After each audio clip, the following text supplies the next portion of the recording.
Halo YouTube, jumpa lagi dengan Ilmu Gunung Traders. Oke teman-teman, pada sesi kali ini kita akan melanjutkan seri Trader Brain ya. Kita udah masuk pada episode 6, kualitas kesuksesan. Jadi pada sesi kali ini mungkin akan lebih panjang ya, tapi saya harap kita bisa menyelesaikannya mungkin kurang lebih 40 menit sampai 50 menit ya. Oke teman-teman, sebelumnya kita disclaimer dulu. Ya, perlu diketahui trading, investasi apapun itu pada pasar finansial memiliki risiko, dapat menyebabkan kerugian, dapat menyebabkan kehilangan uang. Harap teman-teman belajar dulu, cari informasi dulu, ya, tanya dulu teman yang sudah ngerti, yang sudah terjun, jangan asal terjun, jangan ikut-ikutan orang, jangan sampai kehilangan uang, ya. Nanti malah hidupmu makin susah, ya. Terima kasih ya teman-teman atas perhatiannya. Oke, kali ini kita akan membahas tentang kualitas kesuksesan. Saya sebelumnya ingin berterima kasih untuk teman-teman yang mungkin sampai episode 6 ini sudah mengikuti seri Trader Brain ya. Saya harap teman-teman bisa memiliki manfaat ya, bisa mendapatkan manfaat, bisa mendapatkan istilahnya itu poin-poin untuk menjadi istilahnya itu modal teman-teman mencapai kesuksesan. Jika Anda dapat belajar untuk percaya pada diri sendiri dan mencoba mengembangkan kebiasaan dan sifat baru yang dimiliki orang-orang sukses, ini bisa membuat kesuksesan jauh lebih mudah dan lebih dapat dicapai ya. Jadi jika Anda ingin berhasil ya, kalau teman-teman mau sukses, mau berhasil dengan lebih mudah, kemudian lebih lebih gampang gitu ya, nggak juga gampang banget tapi lebih achievable ya. Pertama teman-teman harus belajar untuk percaya sama diri teman-teman sendiri. Jadi kita harus percaya diri dulu, kita harus punya keyakinan dulu. Nah, dan kita coba ya mengembangkan kebiasaan, artinya kita coba mengikuti istilahnya itu habit ya, kebiasaan orang-orang sukses ini ngapain sih gitu ya. Nah, sifat-sifat mereka apa sih gitu. Misalnya orang-orang sukses selalu membaca buku, kita ikutin, kita membaca buku juga. Orang yang sukses itu selalu bangun pagi, ya kita coba untuk bangun pagi. Orang yang sukses selalu makan makanan sehat, kita coba juga makan makanan yang sehat gitu ya. Nah, jadi contoh seperti itulah ya. Intinya kita berusaha untuk mengikuti kebiasaan-kebiasaan yang positif, sehingga mungkin dengan kebiasaan-kebiasaan positif yang kita ikuti, kita bisa mendapatkan beberapa manfaat gitu. Membangun kualitas. Sayangnya beberapa orang yang hidup dalam kebingungan mengharapkan kesuksesan, namun itu tidak terjadi dengan cara yang seperti itu. Bagi sebagian orang, apa yang tampak sebagai pemikiran yang jernih mungkin tidak lebih dari kebingungan yang jelas. Ada sesuatu yang disebut pemikiran yang menyimpang atau kacau. Contoh, orang bodoh menganggap olahraga tidak ada gunanya. Jika mereka baik-baik saja, mereka pikir mereka tidak membutuhkannya. Jika mereka sakit, mereka tetap tidak bisa melakukannya. Ada semacam keyakinan aneh yang muncul hanya karena ketidaktahuan. Nah, ini contohnya ya. Jadi kadang kita itu berpikir gitu, misalnya kita mau sehat, nah terus orang bilang kalau mau sehat olahraga, tapi kita bilang tapi kita nggak olahraga, kita nggak sakit nih. Nah, kita menganggap karena kita nggak sakit dan kita nggak olahraga, kita sehat. Padahal kalau kita udah sakit nanti kita nggak bisa olahraga, kayak gitu loh. Kita nggak bisa olahraga juga gitu loh. Jadi sakit itu tidak orang itu istilahnya mengalami sakit ya, mengalami demam atau apa misalnya, sakit lah, lagi sakit, itu tidak berarti dia sehat, tidak berarti dia sakit juga gitu loh. Orang yang sudah olahraga itu tetap bisa sakit juga, tetapi sehat dalam arti di sini misalnya adalah kita melihat bahwa olahraga itu secara jangka panjang itu ada pengaruhnya secara signifikan terhadap metabolisme kita gitu loh ya. Bukan masalah kita sakit sekarang kita lagi nggak sakit, enggak gitu. Jadi sehat tidak bisa dinilai dari keadaan Anda saat ini ya, bahwa Anda sekarang saya lagi sehat karena Anda nggak sakit, karena Anda nggak olahraga juga. Jadi Anda nggak bahwa jika sekarang saya tidak olahraga saja saya sudah sehat, ngapain saya olahraga, kan gitu logiknya. Nah, makanya ini yang disebut adalah pemikiran yang istilahnya ya, kacau ya, yang dimana kita berpikir seperti itu jernih, sebenarnya kita lagi kebingungan gitu. Jadi Martin Luther King, seorang aktivis hak-hak sipil Amerika, berkata, tidak ada di dunia ini yang lebih berbahaya daripada ketidaktahuan yang tulus dan kebodohan yang disengaja. Tidak peduli seberapa keras Anda mencoba, ketidaktahuan tidak dapat disembunyikan dan kebijaksanaan akan terungkap. Orang-orang yang menghuni dunia kita dapat dikategorikan menjadi 3. 1. Pembicara atau pendengar. Dua, pemimpin atau pengikut. Yang ketiga, mereka yang meninggalkan jejak atau mereka yang meninggalkan bekas pantat. Nah, yang nomor tiga maksudnya apa? Mereka yang meninggalkan jejak berarti dia sudah membuat yang namanya itu jalan. Dia sudah memulai yang namanya itu step, ya, langkah. Jadi kelihatan kan langkahnya, oh dia jalan ke sini, jalan ke sini. Nah, kalau yang meninggalkan bekas pantat berarti dia cuma duduk. Dia duduknya kelamaan. Dia duduknya kelamaan sampai bekas pantatnya tertinggal itu di kursi. Nah, jadi beda ya. Nomor tiga ini adalah orang yang mau lah, apa ya, istilah ada aksinya sama orang yang duduk doang gitu. Nah, hanya ada dua tipe orang yang ada di planet bumi. Yang pertama biasa disebut success seeker. Ya, success seeker ini adalah mereka yang bermain untuk menang karena inspirasi. Mereka termotivasi, optimis, dan penuh harapan. Mereka memiliki hasrat yang membara. Mereka adalah pelaku. Mereka berorientasi pada tindakan. Mereka antusias dan ingin tahu. Mereka memiliki semangat kompetitif dan menyelesaikan apa yang mereka mulai. Mereka terus bertanya pada diri sendiri, bagaimana jika? Mereka ingin menjadi lebih baik, lebih cepat, dan lebih pintar dari yang terbaik. Tidak heran mereka menjadi tak terbendung dan akhirnya menjadi pemenang. Nah, yang pertama adalah sukses seeker ya. Jadi para pencari sukses. Seekers itu mencari ya. Jadi sukses seeker itu para pencari sukses, orang-orang yang mengejar kesuksesan gitu loh maksudnya. Orang-orang yang berusaha terus sampai dia menemukan sukses itu di mana. Jadi orang yang sangat optimis, termotivasi gitu loh ya. Jadi kayak teman-teman yang nonton video ini mungkin teman-teman termasuk sukses seeker. Jadi setiap hari selalu bertanya, bagaimana ya jika saya melakukan ini hari ini gitu loh, bagaimana ya jika besok saya melakukan ini gitu loh, bagaimana jika jadi orang yang selalu berpikir bagaimana caranya dia biar bisa lebih baik gitu ya. Jadi lebih baik, lebih cepat, lebih pintar, jadi kayak gitu. Yang kedua adalah failure avoider. Failure avoider adalah mereka yang menjalani hidup dengan bermain untuk tidak kalah. Mereka bermain karena putus asa. Mereka hanya memiliki preferensi tetapi tidak ada keyakinan. Mereka memiliki pendekatan yang sangat kasual untuk hidup. Mereka menyerah pada rintangan sekecil apapun. Mereka santai dan berpuas diri. Dan mereka bukanlah pemimpin yang baik atau pengikut yang baik. Nah, failure avoider. Jadi failure itu adalah kegagalan. Avoider itu adalah orang yang menghindar ya. Orang yang suka menghindar. Jadi failure avoider ini adalah orang yang suka menghindar dari yang namanya masalah. Menghindari yang namanya tantangan. Menghindari yang namanya itu apa istilahnya challenge gitu ya. Jadi diberikan yang namanya itu challenge hidup, dia selalu menghindar. Diberikan yang namanya itu tantangan, dia selalu menghindar. Dikasih masalah, dia menghindar. Pokoknya orang yang suka menghindar gitu loh, yang suka lari dari kenyataan.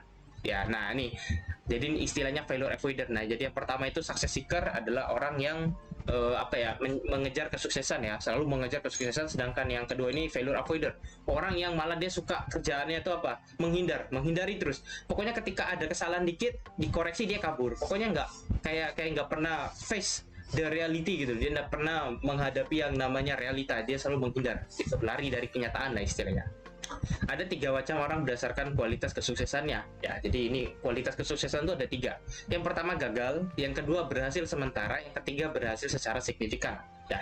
Mereka yang berhasil secara signifikan adalah mereka yang memiliki substansi dan karakter ya. Jadi orang yang berhasil secara signifikan nih ya, banyaklah kita tahu lah orang-orang yang sudah masuk Forbes, orang-orang terkaya kayak gitu. Nah, itu kan dia punya substansi, artinya di dalam diri dia itu sudah punya prinsip, sudah punya karakter gitu loh. Memang sudah punya karakter, dia udah nggak ngikut orang lain lagi.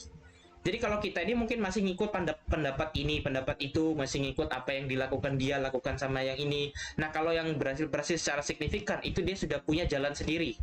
Dia udah punya jalan sendiri, dia udah punya substansi, dia udah punya prinsip, dia udah punya istilahnya atau apa ya, kayak tujuan hidupnya tuh udah jelas. Udah jelas gitu. Nah, orang-orang yang bangga dengan kinerja mereka mengambil kepemilikan dan menganggap diri mereka bertanggung jawab dengan standar yang jauh lebih tinggi daripada yang dilakukan orang lain. Apa tanda seorang profesional yang baik? Ya, apa tandanya? Kita semua memiliki hari-hari baik dan buruk dalam hidup. Ada hari-hari ketika kita bangun di pagi hari dengan perasaan yang baik. Dunia terlihat bagus, produktivitas meningkat, dan hubungan jauh lebih baik. Apapun yang kita lakukan menjadi mudah. Ya, ada hari ya ketika kita bangun dengan perasaan tidak enak dan tidak peduli apa yang kita lakukan, beberapa hal selalu berakhir buruk. Apa tanda seorang profesional yang baik? Nah, ini masih pertanyaan ya. Tanda seorang profesional yang baik adalah bahwa pada hari yang baik atau hari yang buruk, penampilannya dan kinerjanya tetap sama. Seorang yang profesional tidak terpengaruh dengan hari baik maupun buruk. Dia akan selalu memberikan yang terbaik. Dia tidak berkompromi pada kinerja. Nah, ini ya. Jadi jika Anda ingin memiliki kualitas dalam kesuksesan, Anda harus profesional. Ya, Anda bisa nggak profesional. Jadi profesional di sini mengartikan bahwa Misal kamu ya lagi ada yang namanya hari buruk, lagi hari nggak enak aja lah, hari-hari itu penuh dengan tekanan, ada aja gitu masalah, mungkin mobil ditabrak orang ya kan, macet berjam-jam gitu, ini itulah, anak mungkin sakit segala macam lah. Nah, itu kan hari-hari buruk lah. Tapi tetap profesional saat kita menjalankan bisnis ya, apalagi misalnya kita mau jadi trader nih. Ya mungkin ya trader kan sama seperti manusia gitu kan, mungkin istri lagi sakit, anak lagi sakit, orang tua lagi sakit, saudara lagi sakit segala macam. Nah, jangan sampai hari-hari itu kamu malah blunder tradingnya, malah kamu membuat keputusan yang buruk. Jangan, kamu tetap harus profesional ya. Kalau hari baik ya kita nggak usah ngomongin lah. Kalau hari baik intinya kita ceria, kita senang sekali, kita profit terus, kita oh ya happy lah. Tapi kalau hari buruk ini ya, hari buruklah yang menentukan seseorang itu masih profesional atau tidak, gitu loh ya. Nah, jadi kita kalau mau memiliki kualitas kesuksesan, kita harus profesional gitu. Apalagi kalau kita nanti menjalankan yang namanya usaha ya, usaha yang mungkin punya karyawan, kita punya partner, vendor segala macam. Oh, itu harus profesional teman-teman ya. Misalnya kita ada masalah di rumah, jangan sampai masalah di rumah dibawa di masalah kantor, masalah bisnis, jangan gitu loh. Misalnya kita di jalan, ada masalah di jalan, ditabrak orang mobil kita, jangan sampai kita malah marah-marah di kantor dan semua karyawan kita bentak, jangan. Jadi kita harus selalu profesional. Nah, itu syarat kita ingin memiliki kesuksesan yang berkualitas. Pasti patut diulangi bahwa orang yang berprestasi tidak berkompromi dengan kinerja. Kita tidak dapat membenarkan kualitas yang buruk dan perilaku yang buruk. 3 musuh terbesar kemajuan adalah ketidaktahuan, ketidakmampuan, dan ketidakpedulian. Kita mencari keunggulan dan bukan kesempurnaan. Kesempurnaan adalah tujuan tertinggi dalam hidup. Kesempurnaan adalah ilusi, namun dalam mengejar kesempurnaan, kita akhirnya mencapai keunggulan. Jangan pernah puas dengan sesuatu yang kurang dari keunggulan. Keunggulan adalah cara hidup. Aristoteles berkata, keunggulan bukanlah tindakan, tetapi kebiasaan. Ya, jadi nggak usah mencari kesempurnaan, tetapi kita fokus pada yang namanya menjadi unggul gitu. Unggul tuh maksudnya kita melakukan yang terbaik lah, walaupun itu nggak sempurna, tapi yang terbaik. Unggul namanya juga unggul ya, jadi dibandingkan dengan beberapa orang kita tuh unggul, tapi kita nggak sempurna, pasti ada kurangnya gitu, pasti gitu. Nah, intinya apa, teman-teman harus ingat 3 musuh terbesar kemajuan yang bikin orang itu nggak bisa maju. Yang pertama adalah ketidaktahuan, yang kedua ketidakmampuan, dan yang ketiga adalah ketidakpedulian. Jadi orang itu kalau dia nggak punya ilmu, ketidaktahuan ya, dia blank gitu. Blank itu artinya ya nggak tahu apa-apa gitu ya, nggak punya pengetahuan, nggak punya informasi. Nah, itu susah maju, itu. Kemudian ketidakmampuan. Nah, ketidakmampuan ini banyak hal juga. Terkadang mungkin iya itu sulit dia lakukan, terkadang juga dia tidak punya kemauan. Dia tidak punya kemauan untuk melakukannya, itu juga susah itu untuk maju. Dan terakhir adalah tidak pedulian. Nah, ini dia tidak peduli dengan masa depannya, dia tidak peduli dengan segala macam istilahnya itu apa ya, tergantung sih. Kalau misalnya kita sedang menjalankan suatu usaha, sedang berada dalam kondisi, dalam konteksnya ini adalah jangka panjang dan untuk orang banyak ya, misalnya kita punya perusahaan, karyawan kita banyak ya kan, dan perusahaan ini adalah untuk jangka panjang buat kita ini apa, misalnya kedepannya anak kita mungkin kita wariskan perusahaan kita. Nah, itu kan kita harus peduli teman-teman, kita harus peduli dengan orang yang kerja di perusahaan kita harus peduli dengan kinerja perusahaan kita ya, tetap harus peduli gitu. Nggak bisa nggak peduli gitu, kita hanya ingin menikmati hasil uangnya tapi kita nggak mau ngurusin ya, nggak bisa. Perusahaan lagi sulit, lagi apa, banyak hutang jangka pendek, jangka panjang ya, kita harus hadapi, kita harus cari solusinya gitu. Itulah bentuk dari bagaimana kita itu selalu istilahnya kita sebut itu profesional ya. Itu saya pernah baca cerita itu tentang namanya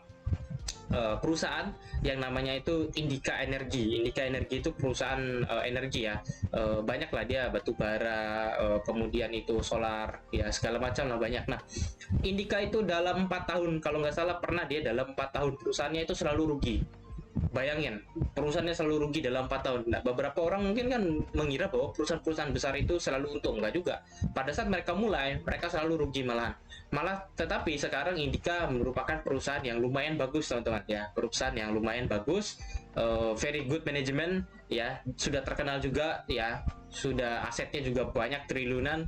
Nah, itu maksudnya perusahaan itu dari kecil itu awal-awal merintis itu pasti ada masalah, pasti banyak masalah gitu loh, dan itu harus diselesaikan. Nah, bagaimana caranya kita menyelesaikannya ya, kita harus peduli dulu gitu loh. Orang kalau nggak peduli susah gitu loh. Makanya musuh terbesar kemajuan itu ya itu 3 tadi, ketidaktahuan, ketidakmampuan, dan ketidakpedulian gitu. Apapun yang Anda jalankan itu pasti mengalami masalah gitu. Makanya kita harus selalu profesional karena kita ingin sukses secara berkualitas gitu. Keunggulan tidak dapat dicapai tanpa bangga dengan kinerja yang dihasilkan Orang yang terbiasa dengan kualitas, ya orang yang terbiasa dengan kualitas sadar tidak akan pernah bisa menghasilkan hasil yang biasa-biasa saja. Orang yang bangga dengan kinerjanya melakukan hal yang benar karena hasrat, bukan paksaan. Mereka berkomitmen untuk keunggulan. Setiap orang yang berkomitmen untuk melakukan yang terbaik tidak memulai revolusi, tapi pasti memberikan kontribusi positif. Nah, ini intinya kita tidak dipaksa. Orang yang berhasil, orang yang sukses itu tidak dipaksa, serius, nggak pernah dipaksa. Pasti memang karena memang dia pengen, gitu loh. Dia nggak mau dipaksa, gitu loh. Dia tidak disetir, dia tidak dikontrol. Ya, jadi istilahnya lakukan karena keinginanmu sendiri, gitu loh. Jangan karena orang lain, gitu loh. Itu namanya profesional. Jadi kalau Anda mau berhasil secara berkualitas ya harus seperti itu, harus punya inisiatif, bukan disuruh orang. Itu yang namanya kesuksesan yang berkualitas ya. Jangan sukses itu dilihat dari uangnya aja, salah ya. Uang memang penting ya, tetapi kalau sukses itu dihitung dari uang, saya rasa nggak apple to apple, nggak worth it aja gitu. Kalau orang sukses diukur dari banyaknya uang yang dia miliki, ya nggak bisa gitu. Di atas langit pasti ada langit gitu. Dalam setiap tahun uang itu kan berputar. Bisa jadi hari ini dia orang terkaya, besok bisa jadi bukan juga, tahun depan bisa jadi orang lain lagi. Jadi susah itu kalau sukses itu diukur dari kekayaan ya. Jadi sukses itu nggak bisa diukur dari kekayaan. Orang banyak duit, kalau dia menyimpang, kalau dia melakukan kriminal, apakah kita masih sebut dia sukses? Kan enggak, kita sebut dia kriminal. Jadi gitu loh. Jadi kesuksesan itu tetap harus diiringi dengan karakter, dengan yang namanya substansi ya, dengan yang namanya prinsip-prinsip yang positif. Tidak bisa hanya dengan menilai dari sisi material, itu salah banget ya. Ketika kita tidak memenuhi standar, ada dua pilihan ya, ada dua pilihan nih. Kita meningkatkan upaya kita untuk memenuhi nilai atau menurunkan tolak ukur kita. Mengapa kita berkompromi untuk menurunkan standar? Itu karena kita menerima kemunduran sebagai cara hidup. Sebagai pengrajin yang baik, mengukur 2 kali sebelum memotong. Pengrajin yang buruk terus-menerus menyalahkan alatnya. Nah, ini adalah salah satu trik ya. Jadi kalau kita mau kayak kita mau berhasil, itu kita harus sadar juga bahwa terkadang ya kita nggak bisa ego, kita nggak bisa terlalu ego. Ya, keberhasilan itu sebenarnya kan hasil dari kebijaksanaan kita secara konsisten itu loh. Kita bijaksana dalam membuat keputusan. Intinya gini loh. Kesuksesan itu memang kalau ada yang bilang ya, kalau nggak salah itu saya lupa juga itu ya, konsultan kalau nggak salah itu brand ya, konsultan corporate branding kalau nggak salah, itu dia berkata bahwa sebelum kamu melakukan yang namanya itu sebelum proyek itu mulai, kamu harus idealis. Tetapi saat proyek itu udah mulai, kamu nggak bisa idealis, gitu loh. Jadi intinya gini, saat kita ingin memulai suatu usaha ingin memulai suatu usaha, ya entah kamu mau jadi apalah terserah. Kita itu pasti punya tolak ukur yang tinggi, pasti punya target yang tinggi. Contoh, banyak orang ingin jadi trader kan, pasti tolak ukurnya tinggi dong. Pasti dia mikir, ini kalau saya menjadi trader, saya pengennya seperti ini hidup saya. Saya ingin punya Ferrari, saya ingin punya rumah banyak, saya ingin setiap minggu inginnya party segala macam, misalnya kayak gitulah. Ingin beli ini dan itu, kapal pesir segala macam lah. Dia punya standar hidup yang tinggi, dia punya tolak ukur yang tinggi. Tetapi ya saat sudah berjalan, itu kan ada kondisi di mana kayaknya ini nggak cocok nih, standar yang terlalu tinggi ini nih, kayaknya kayak terlalu dipaksain gitu loh. Nah ya akhirnya dia kompromi dengan cara apa? Nurunin standarnya ya, bukan berarti dia gagal, enggak, tapi dia refleksi dengan kondisi saat itu bahwa sepertinya saya punya tujuan ini terlalu tinggi gitu loh. Setelah terlalu tinggi, akhirnya apa? Dia refleksi ulang, baru dia putuskan gitu loh. Dia refleksi ulang, baru dia putuskan, baru dia ambil yang namanya keputusan kayak gitu loh. Jadi sepertinya standar saya terlalu tinggi nih, saya pengen jadi trader. Dulu saya punya mindset, saya pengen ngasilin misalnya 1 bulan $2.000. Ternyata berat ya gitu, ternyata modal saya juga tidak terlalu sebanding dengan istilahnya apa yang ingin saya capai, jadi terasa berat misalnya. Akhirnya saya turunin target saya, jadi ya udahlah $1.000 aja sebulan misalnya kayak gitu, atau $500 aja sebulan, jadi lebih ringan gitu loh. Jadi bukan berarti kita menurunkan standar itu kita gagal, enggak, tapi kita menyesuaikan dulu gitu loh. Makanya kan ada istilah gitu, seorang pengrajin yang baik itu dia ngukur 2 kali sebelum memotong gitu loh. Kalau yang buruk itu nyalahin alat terus. Nah kita itu nggak bisa nyalahin keadaan, aduh ini saya nggak bisa mencapai target saya sekian, aduh gitu loh, waduh saya harus cari ini cari itu. Jadi anda itu nanti terjebak dengan situasi yang sampai anda nanti nggak bisa bersyukur, teman-teman, serius gitu loh, karena anda tidak bisa mencapai standar yang terlalu tinggi tadi. Nanti anda menyalahkan hal-hal yang sebenarnya nggak patut disalahkan. Mungkin standar kita yang terlalu tinggi dan kita lupa untuk menurunkannya sedikit gitu, untuk istilahnya itu ya kompromi aja gitu, kita apa ya, kayak ya sesuaikan lah, refleksi gitu ya. Nah jadi ya intinya gini loh, eh, jalan menuju kesuksesan itu kan tidak semudah teori. Ada banyak yang namanya manuver, ada yang namanya pivot, yang dimana ketika jalan sudah mulai lambat, kita pivot, kita cari jalan yang lebih enak. Ketika kita mengikuti jalan itu ternyata ada cabang lagi, kita cari jalan yang apa ya, yang istilahnya itu lebih enak gitu loh. Kita selalu pivot gitu, kita selalu coba untuk manuver. Nah, kira menjadi sukses itu tiba-tiba langsung lurus kayak anak tangga, cut gitu. Enggak bisa. Sukses itu justru kayak apa? Kayak labirin gitu loh, liku-liku gitu, naik turun, bolak-balik gitu loh. Ya, sukses tuh kayak gitu. Sukses, mencapai kesuksesan itu seperti itu. Ya harus banyak manuver, harus banyak kalau saya bilang itu apa ya? Harus banyak yang namanya negosiasi. Ya, saya itu sering sekali bernegosiasi, teman-teman, dengan beberapa partner ya, dengan beberapa mentor-mentor saya. Kita negosiasi, kita istilahnya tuh berkonsultasi, baru kita negosiasi. Kenapa? Ya karena hidup itu seperti itu. Hidup itu nggak bisa kayak gini beda. Jika kamu ingin sukses dalam hidup, kamu harus ingat bahwa ini beda seperti kamu beli beli KFC di mall, itu beda. Kamu lihat barang, kamu punya duit, kamu bayar, selesai, dapat barangnya, ya kan? Hidup nggak seperti itu, serius. Hidup nggak seperti itu, hidup nggak semudah itu. Ya, hidup itu nggak semudah itu. Hidup itu begini. Kamu ingin beli apa? Punya duit berapa? Ada yang lebih baik nggak? Itu loh. Kamu memang pengen makan KFC, tapi duitmu 50.000. Mungkin nggak cukup. Ada nggak yang lebih baik? Ada nggak yang lebih worth it?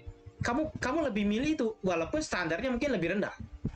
Ya, kalau saya makan di KFC memang, saya mungkin ketemu teman, bangga lah saya, misalnya gitu. Maksudnya paling tidak tuh standarnya lebih tinggi. Tapi kamu lihat, ini aku makannya pecel lele pinggir jalan aja lah. Ya, aku bisa makan 2 kali. Punya duit 50.000, kita bisa makan 2 kali tuh di pecel lele sampai kenyang itu. Saya milih makan pecel lele. Saya nggak makan di KFC, walaupun saya pengen makannya KFC. Nah, itu namanya kompromi. Itu namanya negosiasi hidup. Kenapa? Karena hidup itu seperti itu kadang. Hidup itu tidak bisa memaksakan yang namanya ego.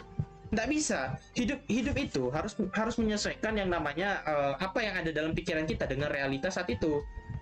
Apa realitanya? Misalnya saat ini kalau saya makan di KFC, ya takutnya apa? Takutnya nanti ya besok ya ini nggak cukup, saya makan lagi, atau takutnya nanti sampai saya lapar, duit saya habis nih, nggak cukup, makan lagi, budget saya terbatas, misalnya kayak gitu, ya kan? Dan juga belum tentu makan di KFC ini saya ketemu dengan teman saya, atau apakah betul saya makan di KFC ini karena saya pengen makan, atau saya pengen aja kalau ketemu teman saya kayak keren aja gitu makan situ, misalnya kayak gitu loh logikanya. Jadi hidup tuh kan banyak pertimbangannya lah, banyak. Terkadang kita harus apa ya, kalau saya bilang ya sama kayak kita hidup ini mau beli mobil apa, contoh ya, kita punya duit 500 juta, kita bisa saja beli Civic 500 juta, kita bisa beli apa itu mungkin Corolla 500 juta, tapi kita lebih milih kayaknya kita belinya ya udahlah yang harganya standar aja lah. Ini apa, mungkin kita belinya Mobilio aja, Avanza aja mungkin ya. Jadi dari yang harusnya kita beli barang itu mungkin 400 juta, 350 juta, kita beli mobil yang mungkin 180, 200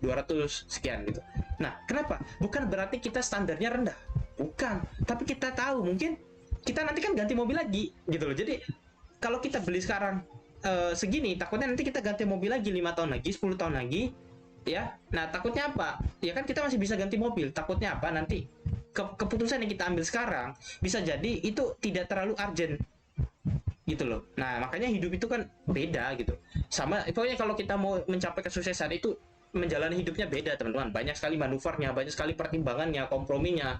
Itu enggak semudah kita punya duit beli, enggak bisa. Banyak sekali hal-hal yang harus kita negosiasi ya, yang harus kita pilih gitu loh. Karena tujuan hidup itu kan bertahan hidup dulu gitu, bukan menikmati hidup, bertahan hidup dulu. Kalau Anda mau sukses, Anda harus bertahan hidup dulu, bukan menikmati hidup. Itu salah. Hanya orang berkualitas yang memberikan output berkualitas. Setiap pekerjaan adalah potret diri dari orang yang melakukannya. Selalu selesaikan pekerjaan Anda dengan sangat baik. Orang-orang dengan kebanggaan dalam kinerja selalu menaruh hati mereka pada apapun yang mereka lakukan. Orang-orang dengan kebanggaan dalam kinerja tidak bekerja untuk pengakuan, tetapi melakukan pekerjaan yang layak untuk pengakuannya. layak untuk diakui. Jadi kalau Anda mau berhasil ya, Anda itu harus ikhlas, harus punya hati. Jadi lakukan apapun yang sesuai dengan hati.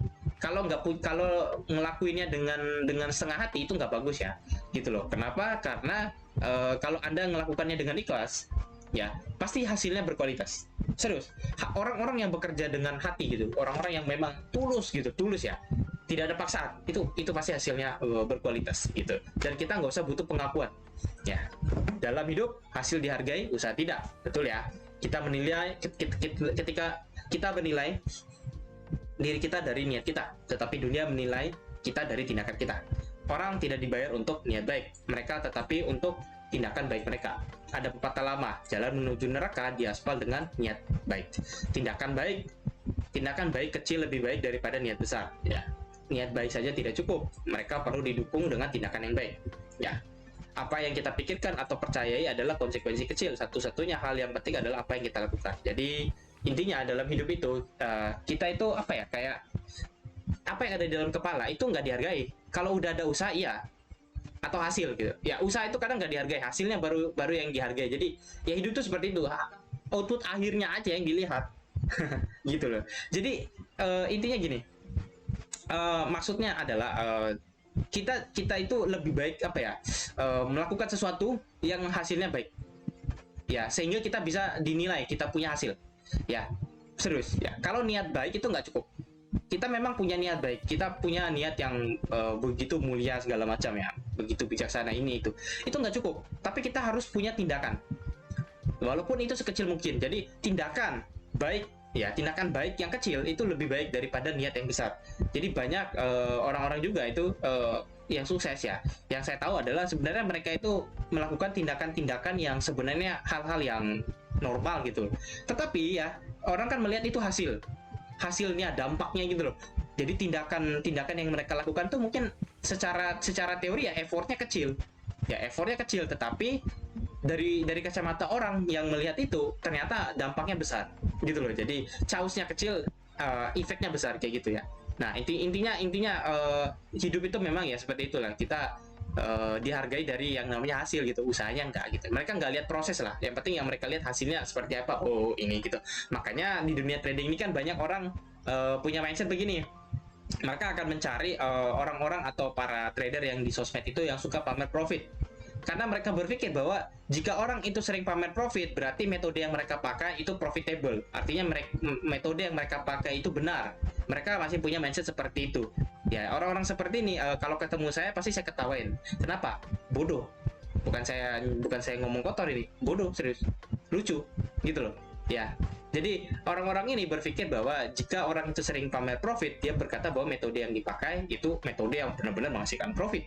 Makanya mereka mengikuti orang-orang seperti itu dan mereka percaya gitu. Nah, itu adalah salah satu kebodohan. Ya, nggak tahu bodohnya dari mana, teman-teman cari tahu sendiri ya. So, kita kalau mau sukses, intinya niat baik aja nggak cukup. Kita harus punya tindakan yang baik. Ya. Nah, jadi intinya kita harus punya tindakan, kita harus punya aksi. Nggak bisa kita hanya ada di kepala, itu nggak bisa. Karena usaha itu kadang nggak dinilai. Misalnya kita ngomong, kita diskusi, saya punya ide ini, itu nggak akan dihargai walaupun ide itu bagus. Tapi kalau kamu melakukannya, itu baru dihargai. Jadi kalau dalam dunia ini kita tuh harus membuktikan dulu, kita butuh pembuktian dulu baru kita dihargai. Atau hasilnya aja yang dihargai, usahanya nggak, orang nggak peduli gitu. Bagaimana kita mikirin itu segala macam. Nah, jadi ini adalah salah satu bias juga gitu. Adalah salah satu logik yang lumayan sulit juga. Ya, ketika kamu fokus pada hasil, apa yang kamu lihat bisa saja ilusi, gitu loh. Terkadang seperti itu juga. Orang yang sukses akan membuat keputusan tepat waktu dan mengambil tindakan tepat waktu.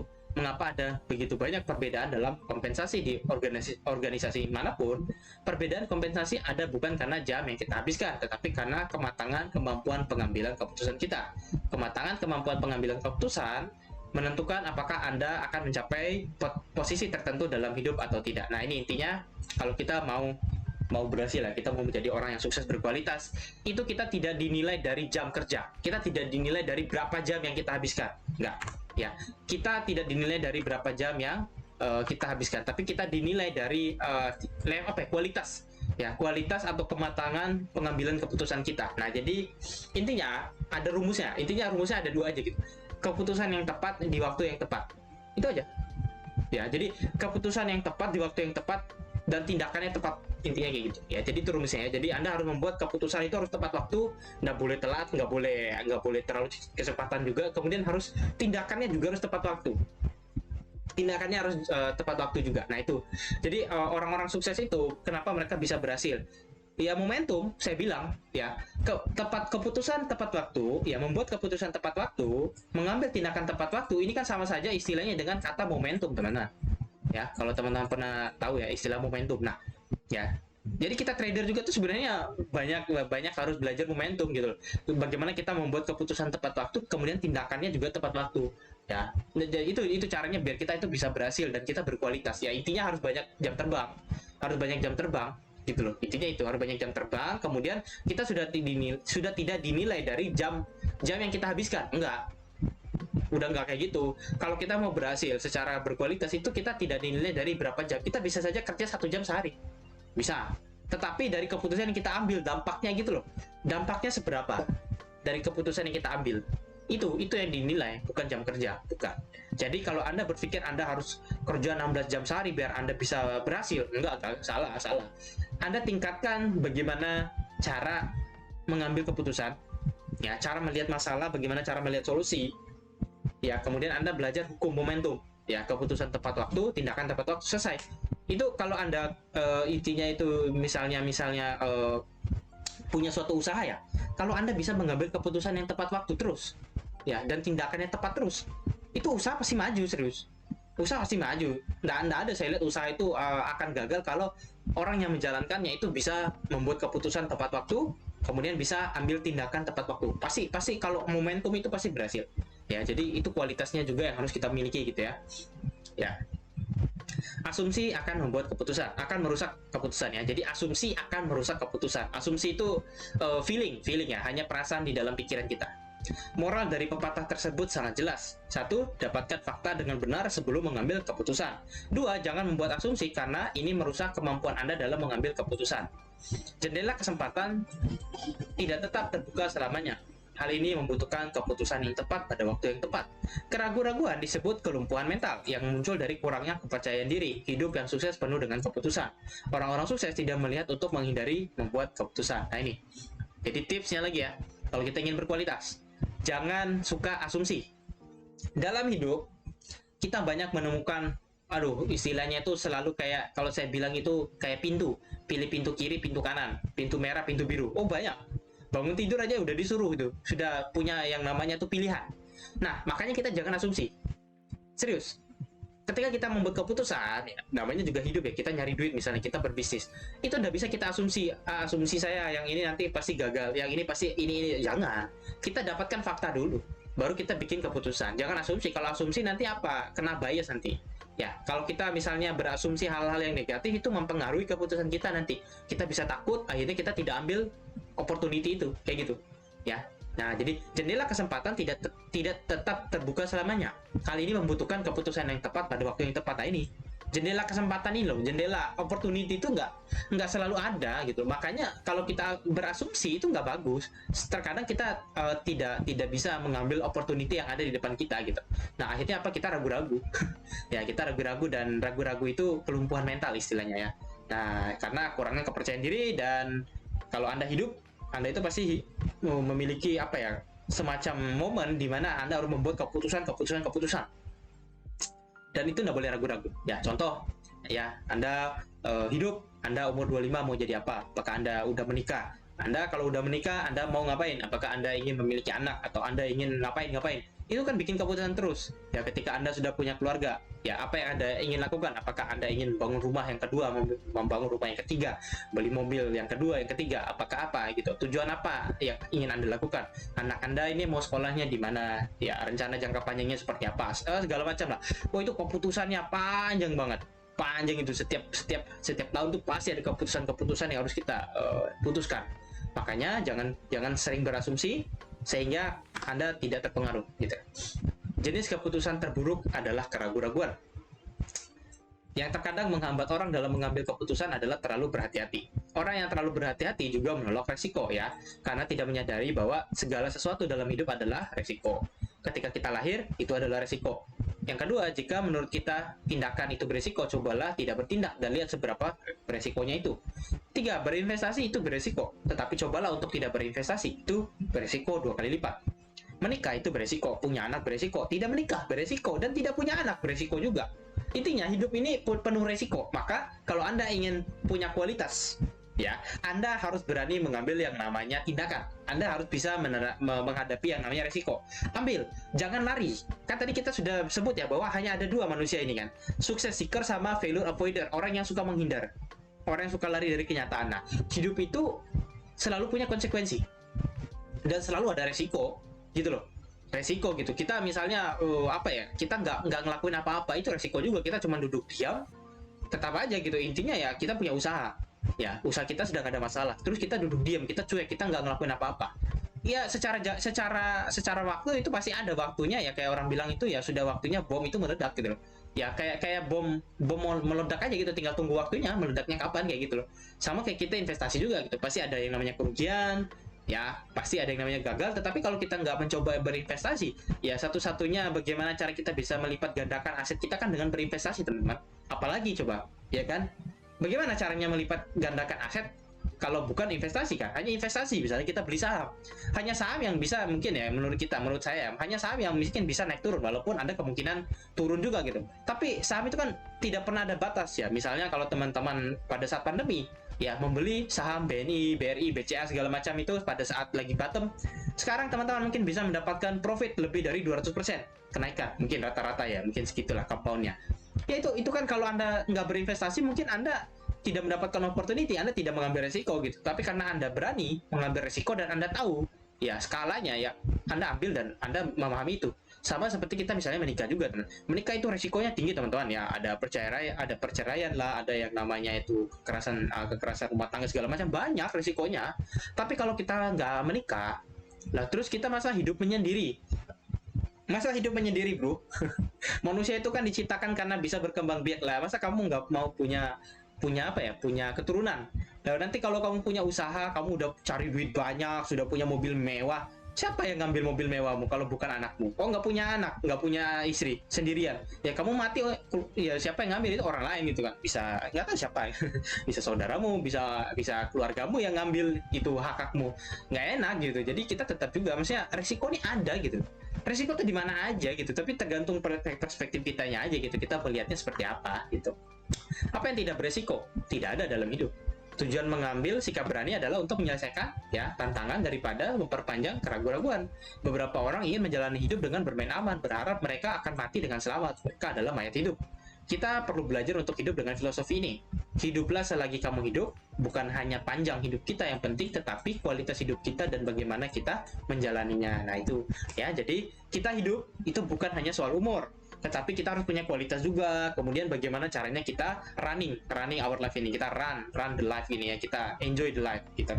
Jadi banyak orang juga panjang umur tapi nggak punya kualitas, nggak pernah apa istilahnya ya, tidak pernah beramal, tidak pernah membantu orang lain, tidak pernah bermanfaat untuk orang lain. Dia hanya care dengan dirinya sendiri, egois ya, gitu loh ya. Jadi orang-orang seperti itu ya nggak punya kualitas hidup, ya. Intinya kita itu apa ya, kalau mau berhasil ya, kuncinya itu pada kehidupan, ilmu kehidupan intinya gitu. Ilmu kehidupan. Orang-orang yang berhasil, orang yang sukses ini sebenarnya mereka tidak pintar secara akademik, saya bilang. Tidak pintar secara akademik, tapi mereka paham ilmu kehidupan. Ilmu tentang hidup, ilmu bagaimana hidup. Itu loh. Jadi orang yang nggak pintar akademik, kalau dia tahu ilmu hidup, dia harus, jadi ilmu hidup ini simpel sebenarnya. Anda udah punya keluarga, Anda udah punya tanggung jawab, Anda harus bekerja. Itu ilmu hidup. Tidak peduli apa yang Anda lakukan itu Anda sukai, Anda benci, Anda lakukan. Itulah ilmu hidup. Kenapa? Karena mindsetnya adalah saya harus menghasilkan yang namanya rezeki. Apapun itu, sebencinya saya melakukan itu. Ya, itu ilmu hidup. Tapi kalau ilmu akademik, pilih-pilih. Ilmu akademik itu pilih-pilih, bro. Ya, karena dia akademik, dia mikirnya, dia ngitung pakai matematika. Wah, ini saya kalau kerja jadi security, kapan saya bisa beli Ferrari? Kapan saya bisa misalnya keliling tour Eropa nih? Jadi misalnya kita kerja di security misalnya. Kan nggak masuk. Tapi kalau kita lihat ada kok orang yang jadi security, ada kok orang yang jadi security happy, senang, bahagia, sejahtera. Ada kalau kita lihat hitung secara akademik yang nggak masuk di akal gitu. Berapa sih misalnya salarinya seorang security ini gitu. Sedangkan misalnya dia punya anak 2 gitu. Nah itu ilmu hidup tidak bisa dibandingkan dengan ilmu akademik. Jelas nggak masuk. Ilmu hidup itu jauh lebih dalam. Ilmu itu jauh lebih dalam. Ilmu hidup itu jauh lebih dalam. Nggak bisa dibandingkan dengan matematika akademik. Nggak masuk. Nggak masuk. Makanya orang-orang yang sukses itu rata-rata dia ilmu hidupnya tinggi. Dalam dia. Ya, kenapa? Karena dia melihat dunia bukan seperti angka matematika.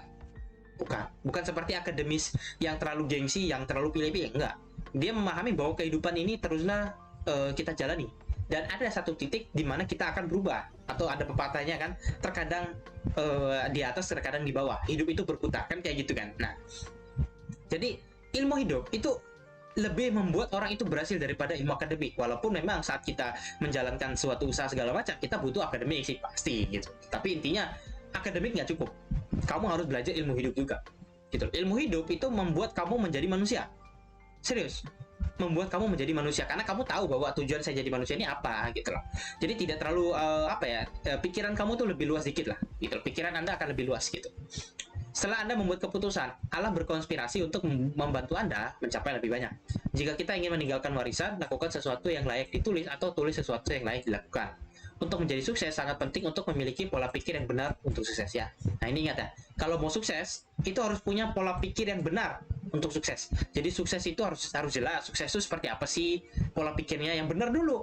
Kalau orang lihat sukses itu karena dia orang istilah sugih gitu. Orang kalau sugih itu punya mobil Alphard, Fortuner, bisa punya rumah tingkat 2, itu dibilang sukses dah tuh.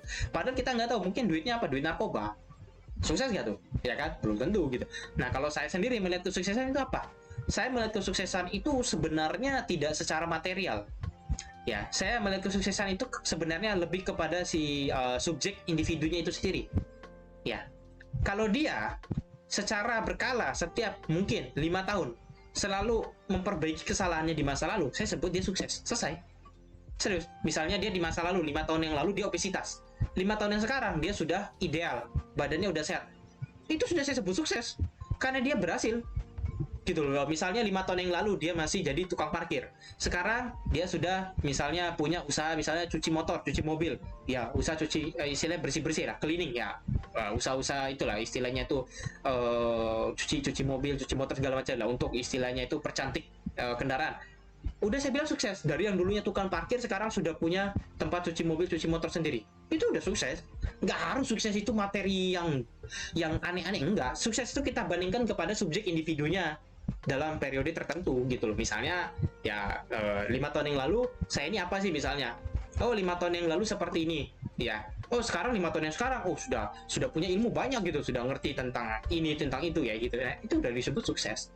Jadi sukses itu kan luas gitu. Sukses itu kan bukan berarti duit gitu, enggak, itu salah paham. Oke.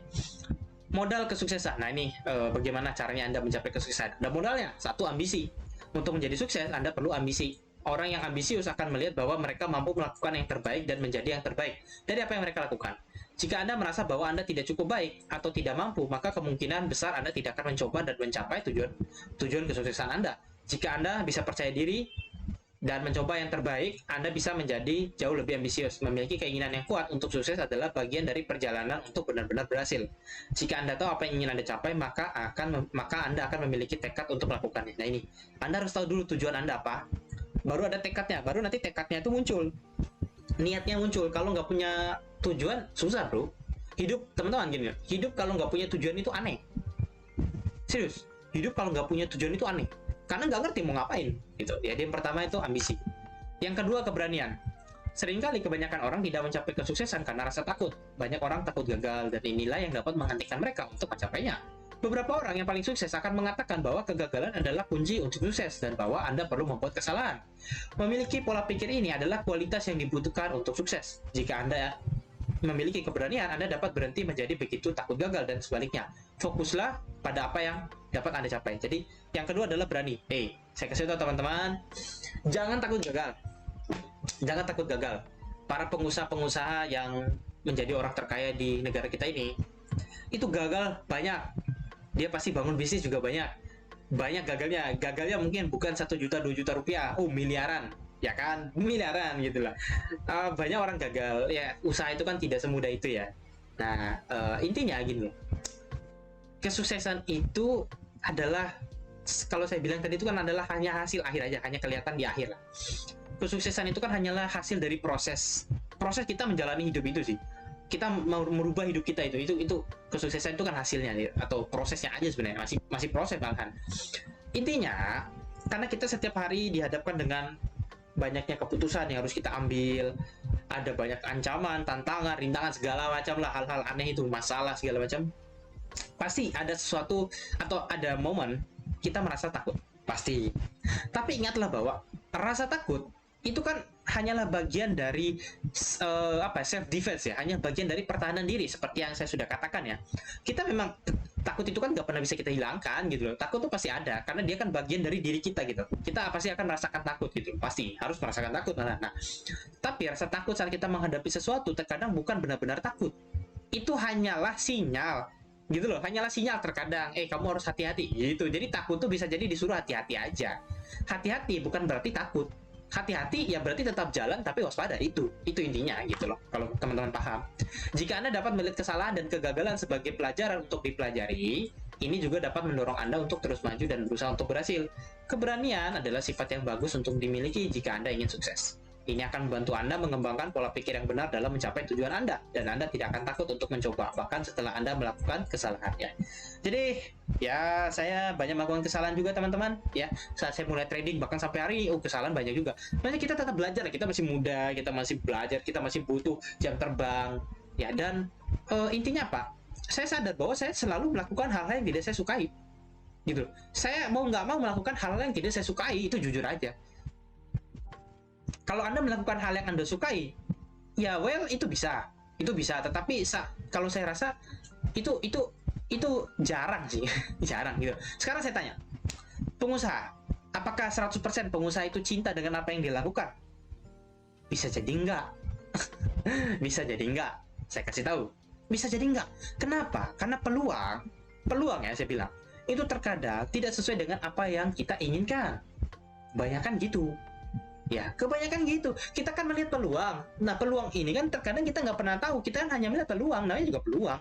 Terkadang, peluangnya bagus nih ini. Kita ambil opportunity-nya. Walaupun mungkin kita nggak tahu, kita nggak suka. Makanya intinya gini loh. Simpelnya adalah Anda harus berani mengambil keputusan apapun itu dulu. Ya.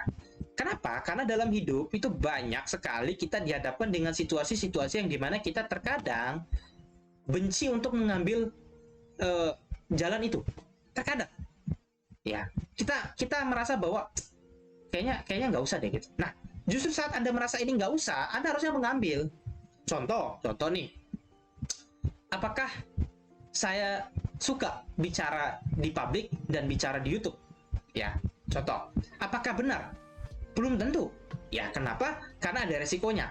Resikonya adalah apabila ada orang tidak setuju, mereka bisa download video kita, mereka bisa edit, dan kita bisa saja viral, dan banyak orang nanti salah paham malah benci ke kita karena mungkin ada potongan-potongan video yang orang potong kayak gitu kan sering kan terjadinya seperti itu kan, video-video dipotong akhirnya jadi fitnah, akhirnya viral, terus orang nggak suka sama kita. Nah, sebenarnya saya nggak suka bicara ke publik, nggak suka untuk tampil di publik karena ada resikonya, tetapi saya harus punya keberanian. Iyalah, harus punya keberanian gitu loh. Keberaniannya adalah, ya udah saya coba dulu. Yang penting saya jangan sampai menyinggung siapapun, dan niat saya adalah tidak ingin menyinggung siapapun gitu loh. Urusan nanti ada masalah, saya coba hadapi pelan-pelan. Ya, kayak gitu loh. Jadi kita harus punya keberanian, walaupun yang kita lakukan terkadang ya punya resiko gitu, dan resikonya ini kalau kita lihat ngeri juga gitu loh. Bahaya gitu. Tetapi ya coba aja gitu loh. Coba aja dulu.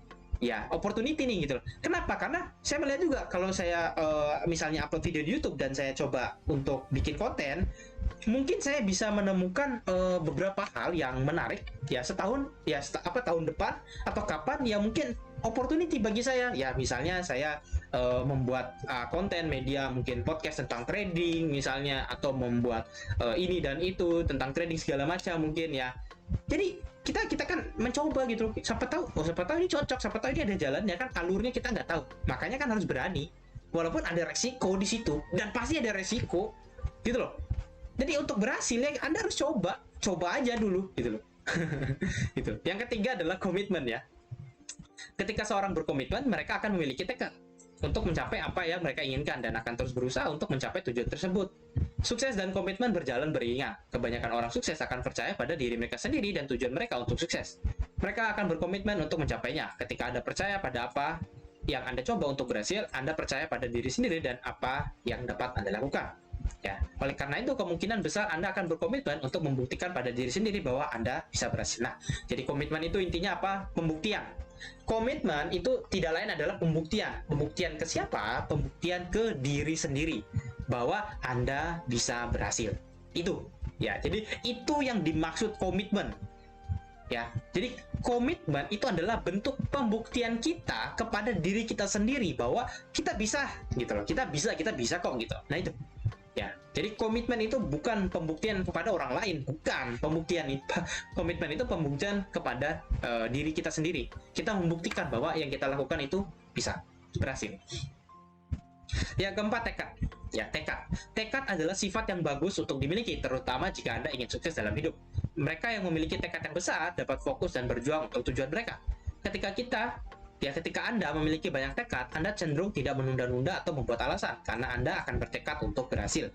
Jika Anda tidak memiliki tekad, Anda akan cenderung mudah menyerah atau mengubah apa yang Anda lakukan, dan Anda mungkin akan kehilangan minat untuk mencoba mencapai tujuan Anda. Nah ini. Sekarang teman-teman mungkin dapat jawaban. Kenapa orang suka bikin alasan? Karena dia nggak punya tekad. Ya. Kenapa orang mudah menyerah? Karena dia nggak punya tekad. Kenapa orang mudah bosan? Karena dia nggak punya tekad. Selesai. Jadi untuk sukses, Anda harus punya tekad. Gitu ya. Tekad. Harus punya tekad. Ya, contoh kita buka usaha, buka toko. Nggak mungkin tahun pertama itu ramai. Nggak mungkin. Pasti sepi dulu. Tahun kedua mungkin masih sepi. Tahun ketiga sudah mulai ramai. Tahun kelima baru mulai stabil gitu loh. Pengunjung datang, pelanggan datang gitu loh. Itu karena tekad. Seandainya Anda tidak punya tekad, tahun pertama Anda mungkin sudah tutup toko, tahun kedua mungkin sudah tutup juga, kayak gitu. Jadi apa yang membuat orang itu mudah menyerah? Karena tekad. Apa yang membuat orang itu bisa menunda-nunda atau bikin alasan terus? Itu karena tekad. Ya karena nggak punya tekad, apalagi kalau dia sampai kehilangan minat di tengah jalan, itu nggak punya tekad berarti. Kelihatan. Ya jadi modal kesuksesan yang keempat adalah tekad. Yang kelima adalah kesabaran. Ya, jika Anda bisa lebih sabar, ini sangat membantu Anda ketika mencoba untuk sukses. Kesabaran akan membantu Anda ketika membuat kesalahan atau harus menghadapi masalah dalam perjalanan Anda menuju kesuksesan. Jika Anda memiliki sedikit atau tidak ada kesabaran, ini akan membuat segalanya lebih sulit bagi Anda. Anda tidak akan dapat mengatasi rintangan dengan baik. Memahami bahwa segala sesuatu membutuhkan waktu sangat penting. Anda bisa menjadi sukses lebih cepat jika Anda dapat menerima ini. Nah ini, yang kelima ini sabar. Ya, sabar. Intinya di sini disebutkan bahwa kita harus paham bahwa segala sesuatu itu butuh waktu. Ya, tidak ada yang instan. Ya, tidak ada yang instan. Karena sabar ini akan membantu kita kalau kita nanti bikin kesalahan. Kalau kita adalah orang yang penyabar, kita ngerti, oh saya bikin kesalahan ya udahlah saya selesaikan. Sabar. Kita tidak pengen cepat-cepat, kita pelan-pelan. Dan apalagi kalau kita sedang menghadapi masalah, sabar menjalaninya. Ya mau gimana? Ya kita punya usaha kita mungkin lagi kena masalah, lagi misalnya gagal panen, lagi kurang produksi. Ya sabar. Apa yang mau dilakukan? Marah-marah kan nggak bisa. Kita percaya bahwa badai pasti berlalu gitu loh. Hidup juga sama bro. Hidup kita juga sama. Kita mau jadi trader. 3 bulan pertama belum ada hasil, 6 bulan pertama belum ada hasil, 1 tahun belum ada hasil. Apa yang Anda lakukan? Quit? Jangan, dia sabar, jalani, pelajari lagi. Sabar, sabar itu penting, butuh waktu. Banyak orang itu nggak sabar dalam hidup ini. Banyak. Ya orang-orang yang instan ini, orang-orang yang pengen instan, yang pengen sesuatu itu cepat, dia nggak sabaran. Tapi kalau orang sukses, pasti sabar. Karena kesuksesan itu tidak datang dalam satu malam. Kesuksesan itu dibutuhkan bertahun-tahun, seperti yang saya pernah bahas bahwa Pak Jokowi itu kan butuh puluhan tahun ya beliau untuk bisa menjadi RI 1 atau presiden gitu loh. Maksudnya Pak Jokowi itu nggak tiba-tiba jadi presiden mas bro. Contoh itu loh, kan dia sabar juga gitu, dia harus jadi wali kota dulu, harus jadi gubernur dulu, baru dia percaya diri, dia bisa jadi presiden. Akhirnya jadi presiden. Nggak mungkin. Ini saya bangun tidur, saya langsung jadi presiden. Nggak bisa. Dia sabar. Bro, sabar. Gini teman-teman. Dikira nggak capek? Sabar itu capek. Ya, jalani dengan ikhlas, dengan percaya diri, dengan komitmen. Ya, baru kita naik step lagi, naik tangga 1, jalani lagi, naik tangga 2, ada kesempatan, masuk lagi. Sabar tetap. Bahkan sekarang, beliau jadi presiden, ya, periode kedua. Ini sabar juga menjalaninya. Ya, banyak orang yang nggak suka, banyak orang yang benci, banyak orang yang ini segala macam. Tapi tetap sabar, karena dia tahu masalah harus diselesaikan. Jadi gini loh, setiap manusia memiliki karakternya masing-masing. Kita terkadang tidak bisa mungkin ini beberapa orang yang terkadang pikirannya masih sempit ya. Kalau orang yang sudah punya pikiran luas, dia mengerti bahwa setiap karakter manusia itu unik. Kita tidak bisa membenci manusia dengan begitu mudah. Ya, tidak bisa. Kita tidak bisa membenci manusia dengan begitu mudah. Kita bisa mengkritik tindakannya, tetapi kita tidak bisa benci manusianya. Dia sebagai manusia nggak bisa kita benci. Karena kalau kita benci dia sebagai manusia, berarti kita benci dengan Tuhan. Karena Tuhan menciptakan dia sebagai manusia kan. Sama kayak kita lah, kita dilahirkan. Ya itu kan karena Tuhan. Nggak tahu ya, karena siapa menurut kalian? Kalau menurut saya kan karena Tuhan. Kita bisa muncul di rahim ibu kita itu kan karena Tuhan gitu. Karena kata orang itu karena Tuhan kan. Nah itu. Intinya gini, kalau kita benci orang secara manusianya itu nggak bisa, itu salah. Nah, kita benci, kita kritik tindakannya atau yang kita nggak suka adalah kebijakannya, iya. Nah, intinya gini, setiap manusia itu tahu yang dia lakukan. Gini mas bro, ya, teman-teman harus banyak bicara dengan orang berbagai macam multidisiplin, biar punya wawasan yang luas. Saya kasih tahu begini, orang-orang yang berhasil, dia itu sadar dengan apa yang dia lakukan. Dan dia sabar dengan apa yang dilakukan. Dikira kita misalnya kita nggak suka sama orang, kita bilang bahwa orang ini. Dikira orang itu nggak sadar. Tapi terkadang namanya situasi itu ada beberapa kesalahan yang diambil. Seperti saya ketik di sini gitu. Kita bisa saja membuat kesalahan, gitu loh. Dan kita harus menghadapi masalah, gitu loh. Namanya manusia pasti ada buat kesalahan. Dan kalau kita tanya apakah orang itu nggak sadar? Sadar. Tapi karena dia nggak bisa ngelakuin apa-apa, nasi sudah jadi bubur, ya dia sabar aja. Orang mungkin nggak suka disebut ini itu, dicaci maki ini itu, ya sabar, mau gimana. Dan saat kita mau sukses juga, nanti kita pasti menghadapi yang namanya kesabaran, pasti. Gitu loh. Pasti misalnya kita punya usaha, mungkin usaha kita sedang sulit, ya. Mungkin kita punya supplier marah-marah ke kita, Anda ini ya, saya butuhnya ini, Anda tidak bisa selesaikan ini, saya punya permintaan segala macam. Kita dimarahin dengan kita punya vendor, kita punya partner. Akhirnya ada beberapa yang putus kontrak segala macam. Ya sabar, mau gimana? Jadi dalam hidup ini kita harus paham secara kontekstual, itu harus luas. Ya, apalagi kita ingin sukses nih, kesabaran itu harus jelas. Jadi dalam diri manusia sebenarnya dia sadar dalam melakukan sesuatu dan dia sabar. Ya, ketika orang itu membuat kesalahan, dia harus sabar biar dia bisa selesaikan masalah itu. Dia nggak bisa menghadapi masalah dengan tidak sabar, itu sulit gitu. Jadi teman-teman harus punya pikiran yang luas, nggak bisa sempit, jangan gitu. Yang keenam adalah integritas. Agar berhasil, integritas adalah sifat penting yang harus dimiliki. Ketika Anda jujur, orang akan percaya pada Anda. Mereka dapat membantu Anda, dan Anda juga dapat bangga mengetahui bahwa Anda jujur pada diri sendiri dan orang lain. Ini tidak hanya sifat yang baik untuk dimiliki secara umum, tetapi juga akan membantu Anda menjadi lebih sukses juga. Integritas dapat membantu menentukan siapa Anda dan bagaimana Anda bertindak terhadap orang lain. Ini dapat membantu Anda dalam perjalanan menuju kesuksesan. Jika Anda jujur dan memiliki moral yang baik, maka Anda dapat mempercayai diri sendiri dan kesuksesan Anda sendiri. Nah, ini integritas. Ya, integritas. Jadi, integritas ini bisa dipercaya lah intinya. Bisa dipercaya intinya gitu. Jadi, kalau kita mau sukses, kita harus bisa dipercaya, baik dari investor, dari teman kita, segala macam. Intinya gini, apapun yang terjadi, konsultasikan itu dengan baik, diskusi dengan baik, dengan jujur, selesai. Perusahaan rugi, jujur, perusahaan saya lagi rugi, selesai.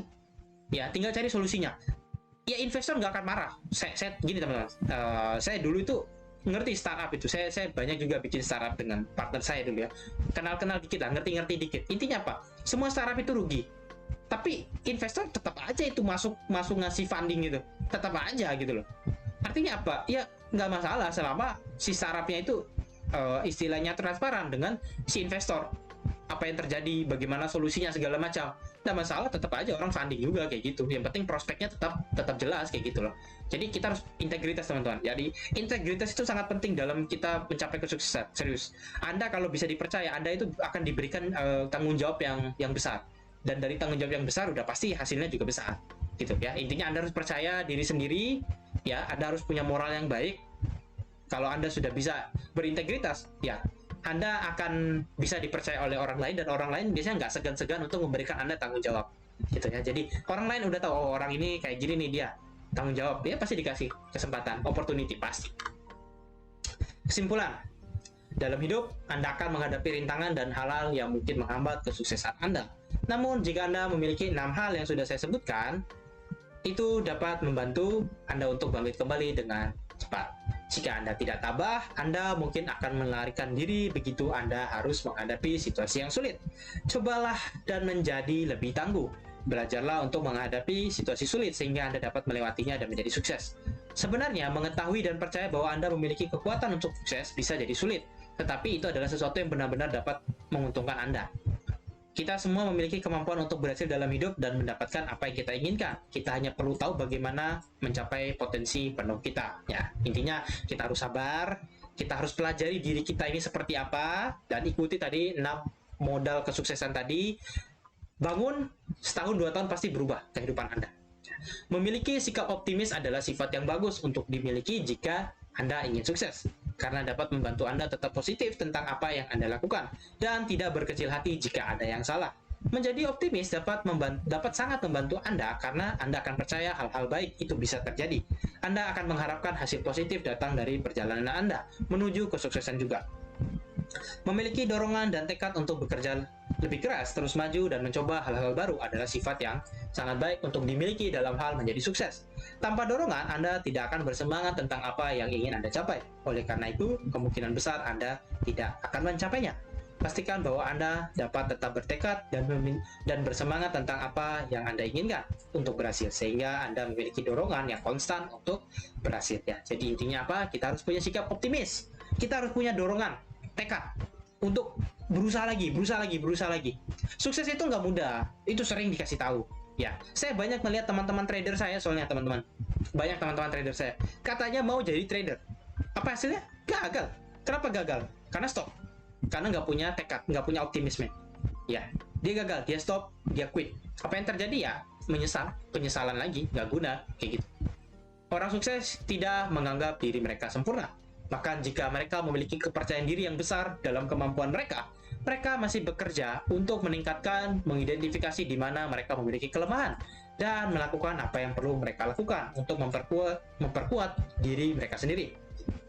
Satu hal yang akan Anda perhatikan jika Anda berbicara dengan orang yang sangat sukses, mereka sering memiliki pengetahuan yang luar biasa rinci tentang bidang mereka, dan banyak yang memiliki pengetahuan luar biasa tentang bidang lain juga. Itu karena sebagian besar kesuksesan adalah memahami seluk-beluk apa yang Anda coba lakukan dan dunia pada umumnya. Nah, jadi kesuksesan itu sebenarnya seperti itu memang. Ya, kesuksesan itu memang intinya adalah kita itu selalu upgrade. Jadi sukses itu upgrade gitu. Kita tahu bahwa kita itu gak sempurna. Kita upgrade terus, belajar terus. Ya, kita cari di mana kelemahan kita perbaiki terus. Kita memperkuat diri kita. Itu kesuksesan itu seperti itu sebenarnya, gitu loh. Kita selalu menjadi lebih baik lah. Intinya gitu, menjadi lebih baik gitu. Ya. Nah, dan kesuksesan itu rata-rata orang yang sukses itu memang dia kalau ditanya apa yang dia lakukan, misalnya saya trader gitu. Jika orang tanya tentang trading, itu saya bisa menjelaskan ke mereka dengan berbagai perspektif lah. Maksudnya saya bisa menjelaskan dengan baik. Kenapa? Karena orang yang sukses itu satu hal yang harus Anda tahu, teman-teman. Kalau Anda mau sukses, pertama itu sebenarnya Anda harus menguasai juga gitu apa yang Anda lakukan. Bagaimana Anda bisa sukses kalau Anda nggak menguasai? Gitu loh. Anda ingin sukses berbisnis, ya Anda harus ngerti tentang bisnis itu apa. Anda mau bisnis apa? Anda mau bisnis apa dulu nih? Bisnis yang jelas apa? Ya, Anda ingin bisnis yang namanya mungkin ekspor impor, ya Anda harus jelas.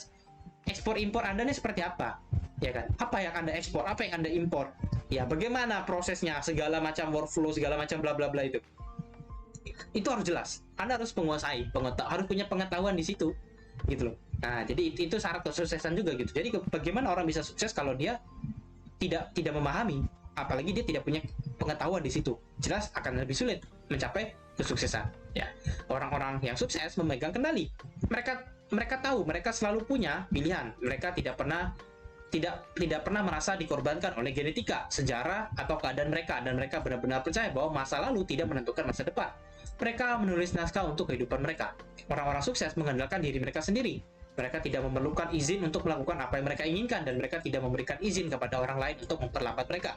Mereka percaya pada diri mereka sendiri dan kemampuan mereka untuk mencapai impian mereka. Apakah entah ada yang membantu atau tidak? Yang menarik adalah bahwa sikap seperti inilah yang membuat orang lain tertarik untuk mau membantu Anda. Nah, itu teman-teman ya. Intinya kalau Anda sukses, Anda mau sukses, Anda itu tidak butuh orang lain yang ngatur. Anda inisiatif sendiri. Anda ingin melakukan apa? Anda tidak butuh izin. Ya, Anda tidak butuh izin dari orang lain. Anda mau melakukan itu, lakukan. Ya, saya ingin membuat video YouTube. Ya, saya bikin. Ngapain saya izin? Orang tua saya dulu, saya nanya netizen, ngapain? Bikin. Gitu loh. Dan nggak usah kita butuh izin dari orang lain juga buat apa gitu. Nggak guna ya. Intinya kita harus tahu bahwa hidup itu punya pilihan, dan kita masih bisa merubah masa depan kita. Kita menulis naskah hidup kita yang baru. Masa lalu ya masa lalu, seperti yang saya bilang di video-video sebelumnya. Misalnya kita datang dari keluarga yang istilahnya tuh benar-benar prihatin, keluarga yang biasa-biasa saja mungkin, atau prihatin. Ya solusi kita kan ya ke depan, masa depannya apa, mau diubah nggak gitu. Kita mau berubah nggak, kita mau mengubah nggak hidup kita. Ya kita trading, kita mungkin pernah loss, mau nggak kita profitable, mau nggak kita jadi trader dan profit, mau nggak kita ubah itu. Kalau mau diubah ya lakukan, berusaha, jangan diam doang, jangan duduk doang, harus bikin yang namanya langkah. Kalau duduk doang nanti bekas pantat aja yang kelihatan gitu loh. Nah, intinya apa? Intinya orang-orang lain ya, investor segala macam itu, dia malah tertarik sama orang-orang yang percaya diri dan ibarat kata tuh sangat optimis. Serius, mereka tertarik dengan orang-orang seperti itu, gitu loh. Ya, contoh Elon Musk, duitnya banyak, bilioner. Ya karena orang tahu bahwa Elon Musk itu ibarat kata orang yang benar-benar apa yang diinginkan akan dilakukan. Dia pengen bikin roket, serius dia bikin roket beneran. Dia pengen mobil listrik yang hebat, serius dia pengen bikin itu Tesla, mobil listrik yang bisa jalan sendiri itu tanpa kita pegang setir ya, saking canggihnya. Ya orang pasti akan tertarik dengan orang seperti itu karena udah lihat apa yang dia katakan dia lakukan. Saya pengen bikin roket, dia bikin roket. Ya, dia pengen punya mobil listrik yang bisa jalan sendiri, dia bikin. Dia punya Tesla. Ya, dia pengen ini, pengen itu, dia bikin. Apa ya, kayak saya sendiri juga pasti akan lebih percaya pada orang-orang yang seperti itu karena apa yang dia katakan, optimismenya dengan apa hasilnya kelihatan. Lebih enak percaya sama orang seperti itu. Dia nggak dikendalikan orang, dia melakukan seperti apa yang ada di kepalanya dia nggak butuh pengakuan orang, dia nggak butuh orang itu puji-puji dia, nggak. Hasil nanti orang kan muji hasilnya dia. Oh, Tesla ini keren juga mobilnya. Nah, itu orang muji hasil karyanya, dia nggak muji orangnya, ngapain gitu. Jadi intinya teman-teman ya, kualitas kesuksesan itu bukan uang. Makanya saya nggak ada bahas uang kan. Nggak ada. Orang mungkin melihat kualitas kesuksesan itu adalah Anda harus masuk Forbes, Anda harus punya duit yang banyak. Oh enggak. Saya tidak diajarkan orang tua saya melihat kesuksesan itu dari uang, enggak. Ya. Uang hanyalah alat tukar menukar, hanya alat untuk beli sesuatu. Banyaknya uangmu itu bisa hilang. Uang banyak itu bisa hilang. Uang sebanyak apapun bisa habis. Uang itu berkurang, ya. Ya kan? Nah, kualitas kesuksesan yang sesungguhnya itu seperti yang saya katakan hari ini itu, yang katakan pada sesi ini. Jadi saya nggak pernah itu nulis kesuksesan adalah Anda harus punya duit 10 miliar. Nggak ada. Ya, Anda punya duit 1 miliar kalau Anda sangat bermanfaat pada orang lain, ya, orang lain sangat benar-benar menghargai Anda sangat bermanfaat, Anda bisa membantu hidup mereka. Itu sudah sukses daripada orang yang punya duit 10 miliar tapi hasil dari jualan narkoba, ya nggak guna juga gitu loh. Uang itu bukan standar kesuksesan, salah ya. Tapi kalau Anda sukses, sudah pasti Anda itu punya rezeki gitu loh. Nah gitu. Oke teman-teman, saya rasa itu saja yang bisa saya sampaikan pada sesi kali ini. Saya harap teman-teman bisa mengerti apa itu kualitas kesuksesan ya, dan Anda mengikuti saran-saran saya untuk mencapai kesuksesan Anda lebih baik lagi ya. Thank you so much teman-teman, sampai jumpa lagi pada sesi berikutnya. Bye bye.